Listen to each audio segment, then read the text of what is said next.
بسم اللہ الرحمن الرحیم الحمد للہ رب العالمین والصلاة والسلام علی رسولہ محمد وعلی آلہ واصحابہ اجمعین اما بعد فاعوذ باللہ من الشیطان الرجیم بسم اللہ الرحمن الرحیم ولا تتمنوا ما فضل اللہ به بعضکم علی بعض للرجال نصیب مما اکتسبوا وللنساء نصیب مما اکتسبن واسألوا اللہ من فضلہ ان اللہ کان بکل شیء علیما۔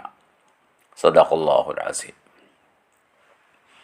محترم حضرات اور عزیز بہنوں، آج کے درس کا موضوع نہایت اہم ہے۔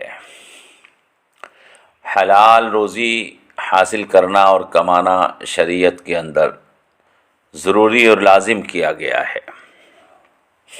جس شریعت کو ہم مانتے ہیں اور جس دین پر ہم ایمان لائے ہیں، اس کے اندر لازم کیا گیا ہے کہ ہر فرد حلال روزی کمانے کے لیے محنت کرے اور کوشش کرے۔ اللہ جو خالق ہے، وہ مالک ہے اور رازق ہے، اس نے ہر جاندار کی رزق رسانی کا انتظام کیا ہے۔ انسان کو روزی اللہ ہی دیتا ہے، رزق میں کمی اور اضافہ اللہ ہی کے حکم سے ہوتا ہے، یہ ہمارا ایمان ہے۔ مگر اس نے انسان کو رزق حاصل کرنے کے لیے محنت کرنے اور دوڑ دھوپ کرنے اور مشقت اٹھانے کا بھی حکم دے رکھا ہے۔ اللہ تعالی نے انسانوں کو زمین پر آباد کیا ہے اور اس کی ہر ضرورت کو زمین سے وابستہ کیا ہے۔ انسان جتنی محنت کرتا ہے اتنا ہی اسے مال اور ساز و سامان اور رزق اور روزی اور آسائش فراہم ہوتا ہے۔ زمین پر محنت کرنے کے نتیجے میں انسان کو اس کی ضروریات زندگی حاصل ہوتی ہیں۔ زمین ہی ہے جس سے غلہ، اناج، پھل، پھول اور دیگر معدنیات حاصل ہوتے ہیں، جس سے ہم اپنی ضرورتوں کو پورا کرتے ہیں۔ حتیٰ کہ سونا چاندی جو معاشیات کی بنیاد ہے، وہ بھی ہمیں زمین ہی سے حاصل ہوتا ہے۔ زمین ہی کے ذریعے سے تجارت ہے، زمین ہی کے ذریعے سے زراعت ہے۔ شریعت نے زمین کو بار بار ہماری توجہات کا مرکز قرار دیا ہے، لہذا ہمارے لیے ضروری ہے کہ ہم زراعت کے ذریعے سے، تجارت کے ذریعے سے، ملازمت کے ذریعے سے یا محنت کے ذریعے سے یا صنعت اور حرفت کے ذریعے سے، ہنر کے ذریعے سے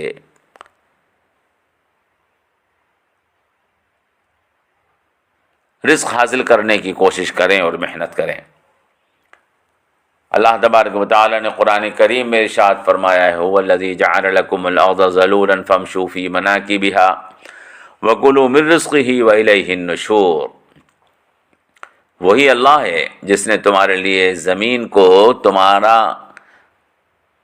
ذلول بنا دیا ہے، یعنی تمہارے لیے اس نے اس کو نرم بنا دیا ہے، تابع فرمان بنا دیا ہے،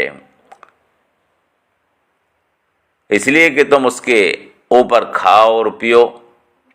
وَكُلُوا مِن رِّزْقِهِ وَإِلَيْهِ النُّشُورُ، تمہیں اللہ ہی کی طرف واپس جمع ہونا ہے۔ جس طرح اللہ تعالیٰ نے انسانوں پر یہ لازم کیا ہے کہ وہ اللہ کو پہچانیں، جس طرح اللہ تبارک و تعالیٰ نے انسانوں پر یہ لازم کیا ہے کہ وہ اللہ کی عبادت کریں، اس کے احکامات کی اطاعت کریں، اسی طرح اللہ تبارک و تعالیٰ نے انسانوں پر یہ لازم کیا ہے کہ وہ حلال روزی حاصل کرنے کے لیے محنت کریں۔ قرآن کریم میں اللہ کا حکم ہے، فَإِذَا قُضِيَتِ الصَّلَاةُ فَانتَشِرُوا فِي الْأَرْضِ وَابْتَغُوا مِن فَضْلِ اللَّهِ۔ جب جمعے کی نماز پوری ہو جائے تو زمین کے اندر بکھر جاؤ اور اللہ کے رزق کو حاصل کرو۔ وَابْتَغُوا مِن فَضْلِ اللَّهِ، اللہ کے فضل کو حاصل کرو۔ وَاذْكُرُوا اللَّهَ كَثِيرًا لَعَلَّكُمْ تُفْلِحُونَ، اور روزی حاصل کرتے ہوئے اللہ کو بھول مت جانا، بلکہ اللہ کو بہت زیادہ یاد کرنا تاکہ تم کامیابی حاصل کرو۔ رزق حاصل کرنے کے لیے انسان کو بڑی محنتیں کرنی پڑتی ہیں، اور رزق حاصل کرنا ایک ایسا عمل ہے جس کا اللہ تبارک و تعالیٰ نے اپنے نبیوں اور رسولوں تک کو حکم دیا ہے۔ یا ایھا الرسل کلوا من الطیبات واعملوا صالحا، اے رسولو پاکیزہ چیزوں میں سے کھایا کرو اور اچھے کام کیا کرو، واعملوا صالحا، جو کچھ تم کر رہے ہو اللہ اس سے باخبر ہے۔ چنانچہ آپ دیکھتے ہیں کہ نبیوں نے بھی، اللہ کے ولیوں نے بھی، اللہ کے نیک بندوں نے بھی کبھی محنت اور مزدوری میں رزق حلال کو حاصل کرنے میں اس توکل کا سہارا نہیں لیا جس توکل کی آج ہمیں تعلیم دی جاتی ہے، بلکہ انہوں نے کاروبار کیے، محنتیں کی، مزدوریاں کی۔ آج دین کا جو غلط تصور ہمارے سامنے پیش کیا جا رہا ہے، اس غلط تصور کے اندر ایسا سمجھا جاتا ہے کہ رزق حلال کو حاصل کرنا، محنت اور مزدوری کرنا، کھیتی باڑی کرنا، دکان کرنا، یہ اعمال دنیا داری کے اعمال ہیں اور نیک لوگوں کو اس سے زیادہ دلچسپی نہیں ہونی چاہیے۔ یہ تصور غلط ہے، اس کو بدلنا ہوگا۔ انبیاء کرام دین کی دعوت کا کام بھی انجام دیتے تھے اور لوگوں سے اس کام پر کوئی اجرت، دین کے کام پر کوئی اجرت نہیں لیتے تھے۔ آج ایسا سمجھ لیا گیا ہے کہ دیندار لوگ دین کو کھائیں گے، دین کے جو کام وہ کر رہے ہیں ان کی اجرت لے کر کھائیں گے، اور دیندار لوگوں کو دنیا کمانے کے لیے بالکل اپنے آپ کو فارغ کر لینا چاہیے، انہیں دین ان کی روزی روٹی کا ذریعہ بن جائے۔ ایسا نہیں ہونا چاہیے۔ کچھ لوگ ہیں جو دینداری کے لبادے اوڑھ لیتے ہیں اور پھر چندے کرتے پھرتے ہیں اور قوم کو اپنے پیٹ کا ذمہ دار مانتے ہیں۔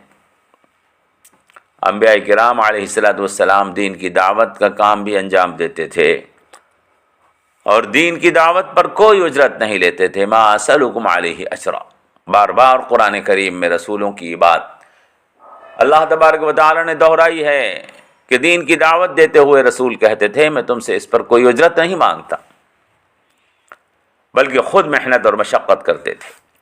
حدیث کی کتابوں میں انبیاء کرام رضوان اللہ تعالی علیہم اجمعین کی محنتوں کا ذکر ملتا ہے۔ رسول اکرم صلی اللہ تعالی علیہ وسلم نے ارشاد فرمایا کہ کوئی شخص اپنے ہاتھوں کی کمائی سے بہتر کوئی روزی نہیں کھاتا، اور اللہ کے نبی حضرت داؤد علیہ السلام اپنے ہاتھوں سے روزی کمایا کرتے تھے۔ بخاری میں حدیث ہے۔ آپ جانتے ہیں کہ حضرت محمد مصطفیٰ صلی اللہ تعالی علیہ وسلم آپ تجارت کرتے تھے اور اپنی روزی آپ خود کماتے تھے۔ نبوت سے پہلے آپ نے تجارت کی ہے اور نبوت کے بعد بھی آپ نے تجارت میں شرکت کی ہے۔ اگر حضور چاہتے تو مسلمانوں سے کہتے تھے کہ میرے کھانے پینے کا انتظام، میرے گھر والوں کے کھانے پینے کا انتظام تم کرو، ہر مہینے مجھے تنخواہ دے دیا کرو، لیکن حضور نے ایسا نہیں کیا، بلکہ آپ نے اپنے اور اپنے گھرانے کے اور اپنی بیویوں کے اور اپنے بچوں کے خرچوں کو خود کمایا اور تجارت کی۔ جس طرح اللہ تبارک و تعالی اپنے رسولوں کو حلال روزی کمانے کا حکم دیتا ہے، اسی طرح سے عام بندوں کو بھی حلال روزی کمانے کا اللہ نے حکم دیا ہے۔ وَكُلُوا مِمَّا رَزَقَكُمُ اللَّهُ حَلَالًا طَيِّبًا وَاتَّقُوا اللَّهَ الَّذِي أَنْتُمْ بِهِ مُؤْمِنُونَ، جو کچھ حلال اور طیب رزق اللہ نے تم کو دیا ہے اسے کھاؤ اور پیو، اور خدا کی نافرمانی سے بچتے رہو جس پر تم ایمان لائے ہو۔ رسول اکرم صلی اللہ تعالی علیہ وسلم کا واقعہ آپ لوگوں نے بارہا سنا ہے۔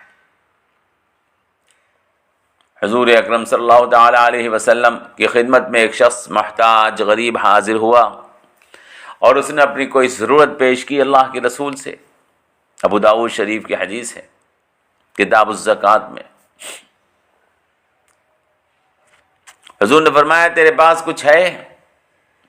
انہوں نے کہا کہ کچھ نہیں ہے، ایک کمبل ہے جسے اوڑھ لیتا ہوں اور ایک پیالہ ہے جس میں پانی پی لیتا ہوں، کھانا کھا لیتا ہوں۔ آپ نے فرمایا جاؤ دونوں چیزیں لے آؤ۔ وہ صحابی لے کر آئے دونوں چیزیں۔ حضور نے صحابہ سے فرمایا کہ وہ خریدے گا؟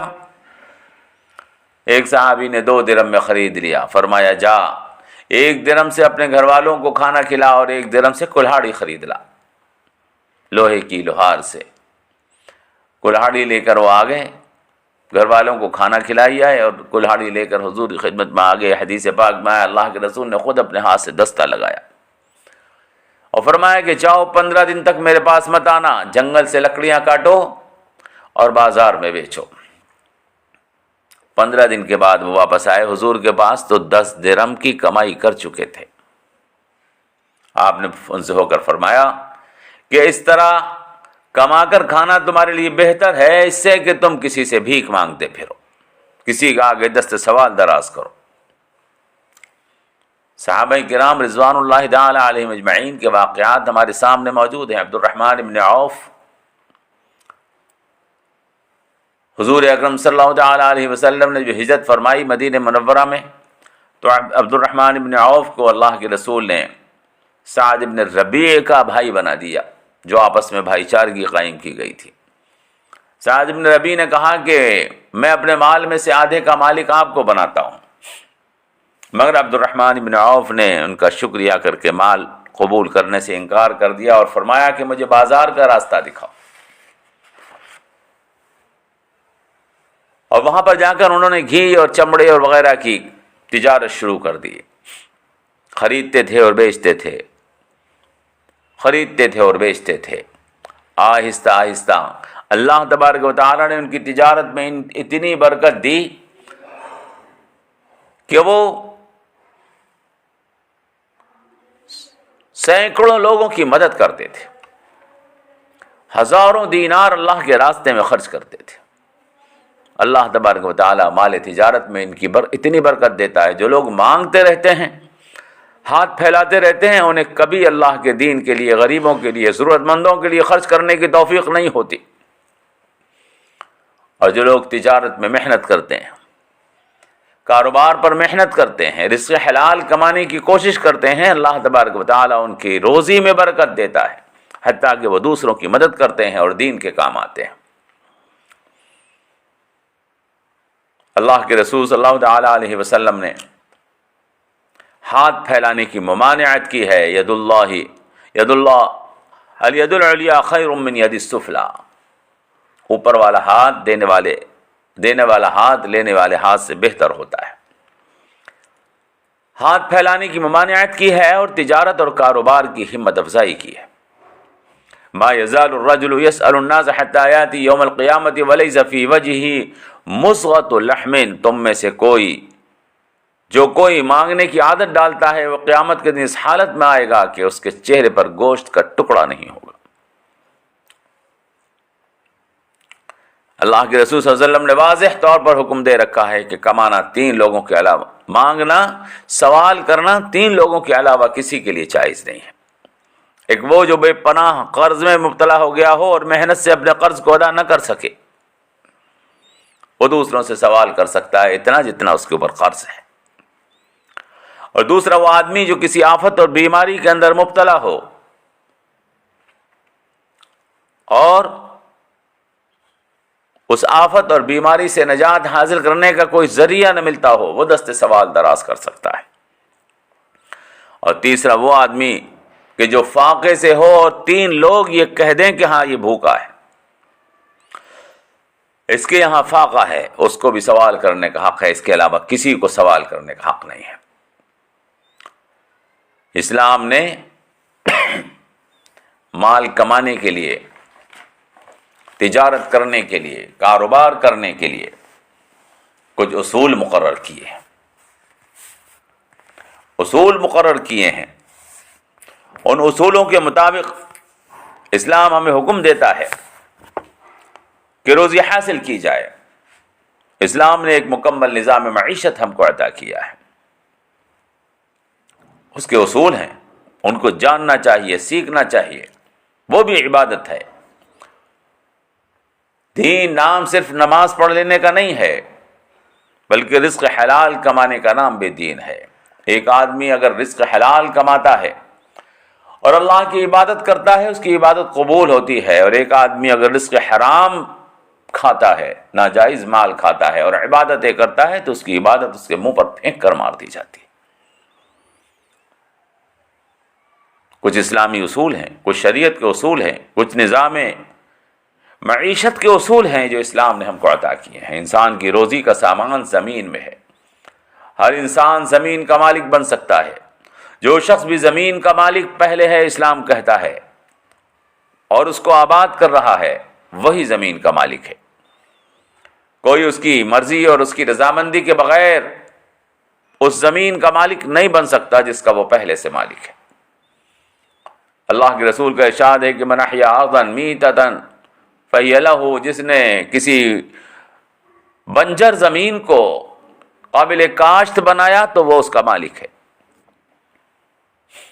اور اللہ کے رسول نے ارشاد فرمایا کہ عادی الارض اللہ اور اس کے رسول کی ہے، پھر میرے بتائے ہوئے طریقے سے تم اس کے مالک بن سکتے ہو۔ جو زمین کو کاشت کے قابل بنا لے گا، بنجر زمین پڑی ہوئی ہے تو وہ اس کا مالک ہو جائے گا۔ اس حدیث پاک کے مطابق کوئی شخص زمین چھوڑ کر چلا جائے، اس کی زمین ویران ہو جائے اور عرصے تک وہ غیر آباد پڑی رہے، وہ اس کو آباد کرنے کی فکر نہ کرے، اور کوئی اس زمین کو آباد کر لے، یا کوئی قوم ہلاک ہو جائے، اس کے مالک مر جائیں اور زمین ویران پڑی ہو، اور کوئی اس کو آباد کر لے تو وہ اس کا مالک ہو جاتا ہے۔ ہماری شریعت ہم کو اس بات کا حکم دیتی ہے کہ تمام لوگ روزگار سے جڑیں، اور معذوروں کے علاوہ جو چل پھر نہ سکتے ہوں، ان کے ہاتھ پاؤں بیکار ہوں، ہر کوئی روزگار خود حاصل کرے۔ معذوروں کی ذمہ داری حکومت یا مالداروں کی ہوتی ہے، جس کا اللہ تبارک و تعالیٰ بڑا اجر دیتا ہے۔ ایک اصول یہ ہے کہ جو چیز انسانوں کو فائدہ پہنچائے گی اس کا کاروبار جائز ہے، البتہ اگر کسی چیز سے عام لوگوں کو نقصان کا اندیشہ ہو تو اس سے روکا جائے گا۔ ایک اصول یہ ہے کہ قدرت نے جو چیز پیدا کی ہے اور جن کے پیدا کرنے میں کسی انسان کی کوئی محنت کا دخل نہیں ہے، وہ چیزیں ہر کسی کے لیے، ہر انسان کے لیے حلال ہوں گی۔ اسی اصول کے مطابق قدرتی وسائل پر افراد کے قبضے کا حق نہیں ہوتا ہے شرعاً، بلکہ وہ عام لوگوں کے فائدے کے لیے استعمال میں لائی جاتی ہیں۔ نمک، پانی، کوئلہ وغیرہ جو زمین کی پیداوار ہیں، جو چیزیں زمین سے نکلتی ہیں، کوئی شخص ان پر قبضہ نہیں کر سکتا ہے، ان کا مالک نہیں بن سکتا ہے، بلکہ ان کو عام لوگوں کے استعمال کے لیے چھوڑا جائے گا۔ حضور اکرم صلی اللہ تعالی علیہ وسلم نے حکم دیا، حضور نے ابیض بن حمال نام کے ایک شخص سے نمک کی کان واپس لے لی اور عام لوگوں کو اس نمک کے استعمال کی اجازت دی۔ جو معدنی وسائل ہیں، معدنیات ہیں، وہ قدرت نے پیدا کی ہیں، اور قدرت کی پیدا کی ہوئی چیز کے اوپر شریعت کہتی ہے سب کا حق ہے۔ شریعت کا ایک اصول اور بھی ہے، لوگوں کو معاشی ترقی میں ایک دوسرے کا تعاون کرنا چاہیے۔ مثلا ایک شہر سے دوسرے شہر چیزیں پہنچانا، منڈی میں مال پہنچانا، چیزوں کو، جن چیزوں کی لوگوں کو ضرورت ہے ان کو لوگوں کے لیے بہتر سے بہتر بنانا، نئی نئی چیزیں ایجاد کرنا، لوگوں کی زندگی آسان بنانے کے لیے بہتر سے بہتر چیزیں ایجاد کرنا، اور اس میں ایک دوسرے کے مقابلے زیادہ بہتر کارکردگی دکھانا، شریعت اس کی فضیلت بیان کرتی ہے۔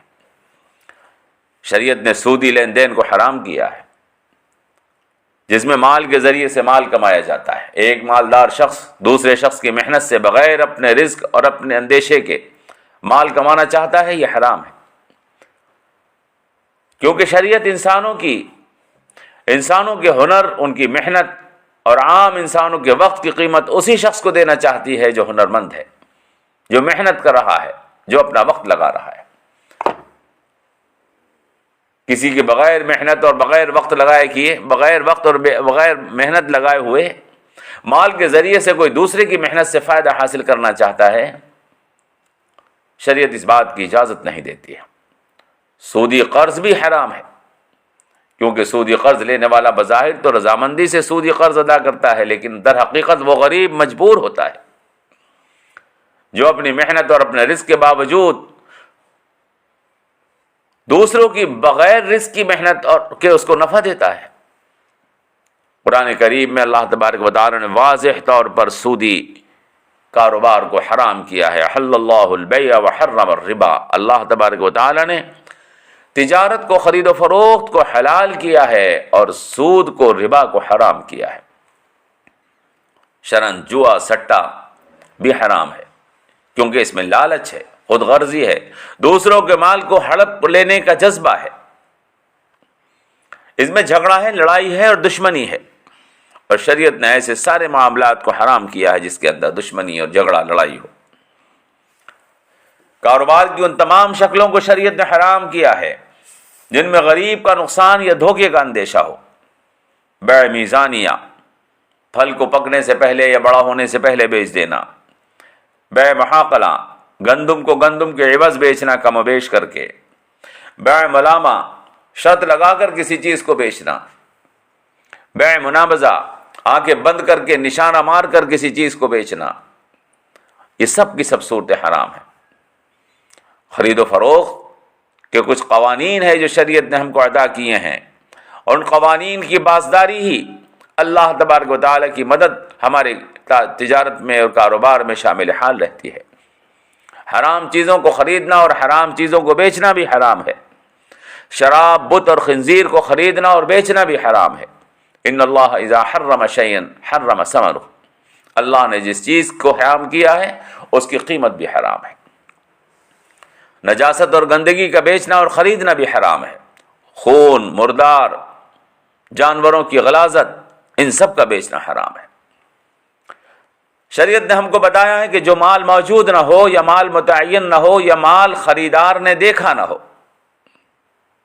اس پر قبضہ نہ کرایا گیا ہو، مال بیچنے والے کے قبضے میں مال نہ آیا ہو، وہ قبضے سے پہلے بیچ رہا ہو، یا بیع میں کوئی شرط فاسد لگائی جا رہی ہو، مثلا بیچنے والا یہ شرط لگا رہا ہے کہ تم اس سے مجھ سے خرید رہے ہو لیکن میرے علاوہ کسی اور کو واپس نہیں بیچو گے، تو یہ بیع بھی حرام ہے۔ یہ معاملے میں کوئی ایسی بات کہی جائے جس سے نزاع اور جھگڑا پہنے کا اندیشہ ہو سکتا ہو، مثلا بیچنے والا کہے کہ یہ مال سب تو میں بیچ رہا ہوں لیکن اس میں سے تھوڑا سا مجھے چھوڑ دینا، تو تھوڑے سے کی کیوں مقدار نہیں طے ہے، تھوڑے سے کی مقدار طے نہیں ہے، اس میں جھگڑا ہو سکتا ہے۔ وہ کہہ سکتا ہے کہ تھوڑے سے مراد اتنا تھا، وہ کہہ سکتا ہے کہ نہیں اتنا ہے، لہذا تھوڑا سا جو اس کو مال بچا رہا ہے اس کی مقدار طے ہونی چاہیے جب بیع جائز ہوگی، ورنہ ناجائز ہوگی۔ حدیث پاک میں اللہ کے رسول صلی اللہ علیہ وسلم نے ایک بیع کے ساتھ دوسری بیع، ایک معاملے کے ساتھ دوسرے معاملے کو جوڑنے کو بھی حرام قرار دیا ہے۔ چنانچہ جائز نہیں ہے کہ کوئی شخص یہ کہے کہ فلاں چیز تم میرے ہاتھ فروخت کر دو تو میں فلاں چیز تمہارے ہاتھ یا فلاں کے ہاتھ بیچ دوں گا، ایسی شرطیں لگانا بھی حرام ہے۔ الغرض شریعت نے ایسے تمام معاملات کو حرام کیا ہے جس میں نزاع پیدا ہو سکتا ہو، سود یا قمار ہو، غریب اور کمزور کا اس کی غربت اور کمزوری کی وجہ سے نقصان پہنچایا جا رہا ہو، عام لوگوں کو نقصان اور تکلیف کا باعث بن رہا ہو، دھوکہ اور فریب دیا جا رہا ہو یا دیا جا سکتا ہو، شریعت نے ایسے تمام معاملات کو حرام اور ناجائز کیا ہے۔